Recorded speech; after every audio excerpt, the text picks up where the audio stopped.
I mean, we come across all the time in our practices, Scott, clients that are financially free, but when we look at freedom across other domains, they're not. And Right. so if the numbers work, it's like you don't have to stay there. That's not your only option. And so getting a chance to unpack to your point of like money is just simply this exchange of time, energy, and health. What does that look like? And how can we open up this conversation to say, hey, you don't have to stay here for another couple of years. Let's see what options are on the table. Yeah. And so, like, let's just define retiring early for a second, because I actually Yeah, think it has multiple definitions. I So, do too. Yeah. probably the most static, rigid definition is I'm supposed to retire when I'm 65 or 67, and I'm going to retire at 55. Like that's like, um, maybe sometimes like the fire generation of like the financial independence, retire Right, early. right. It's like build up the assets so that I can be totally done off of this dollar amount that I want to have for the rest of my life. That's a very static version of retirement, right? Another might be that you want to leave corporate life so that you can go, um, be a director at a nonprofit and just make a lot less money, but do work that you feel is much more like hits the heart for you than what you're doing in corporate life.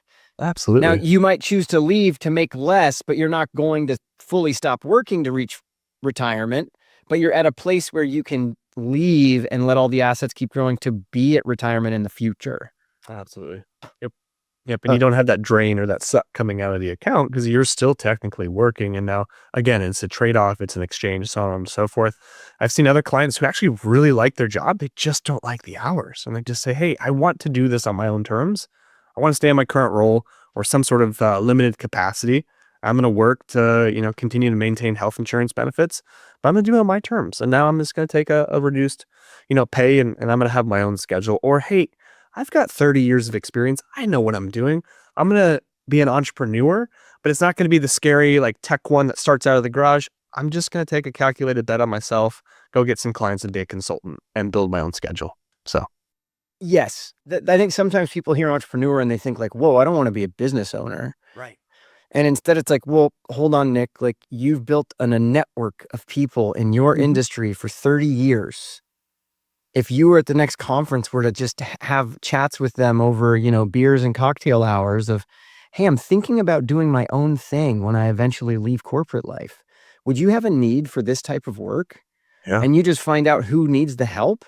Well, you're essentially just being an employee of one, a consultant, which is Yep. not a hard business to run, but gives you lots of freedom. So again, I keep hearing there's tons of options more than just putting in your notice, being in the fire community and going off grid forever.